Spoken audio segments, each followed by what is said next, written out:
আমি আছি, এই বোধ বা জ্ঞান সমস্ত চেতন প্রাণীর মধ্যেই এক। তা কোনো পতঙ্গ হোক, কোনো কৃমি, কোনো মানুষ কিংবা ঈশ্বরের কোনো অবতার, অস্তিত্বের এই সর্বোচ্চ প্রকাশ সবার মধ্যেই সমান। আমি এই মূল চেতনাকে এক রূপ থেকে অন্য রূপে আলাদা মনে করি না, কিন্তু নিজেকে প্রকাশ করার জন্য চেতনার একটি আধার বা আশ্রয়ের প্রয়োজন হয়, একটি বিশেষ কাঠামোর প্রয়োজন হয়, যেখানে সে ধরা দিতে পারে। সেই আধার যে কোনো রূপ হতে পারে, কিন্তু এই প্রকাশ ততক্ষণই স্থায়ী হয় যতক্ষণ সেই বিশেষ রূপটি টিকে থাকে। আর যতক্ষণ এই চেতনা প্রকাশিত না হয়, ততক্ষণ কোনো জ্ঞান থাকাও সম্ভব নয়। সার কথা হল, জ্ঞান চেতনার ওপর নির্ভরশীল, আর চেতনার প্রয়োজন হয় একটি জাগতিক আধার বা রূপের। শব্দের গুরুত্বকেও আমাদের গভীরভাবে বুঝতে হবে। প্রাণ থেকে চিন্তার জন্ম হয়, এবং তা শব্দের মাধ্যমে নিজেকে প্রকাশ করে।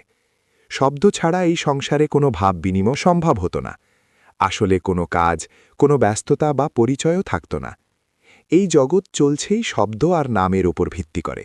নাম ছাড়া মানুষের পরিচয় অসম্ভব, তাই শব্দ ও নাম অত্যন্ত গুরুত্বপূর্ণ।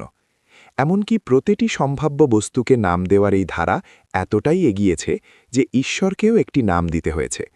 আর সেই নাম যখন জপ করা হয়, তখন তার এক বিশেষ মহিমা থাকে। আধ্যাত্মিক উন্নতির প্রাথমিক স্তরে ঈশ্বরের নাম জপ করার চেয়ে শক্তিশালী বা কার্যকর কোনো পদ্ধতি বা সাধনা নেই।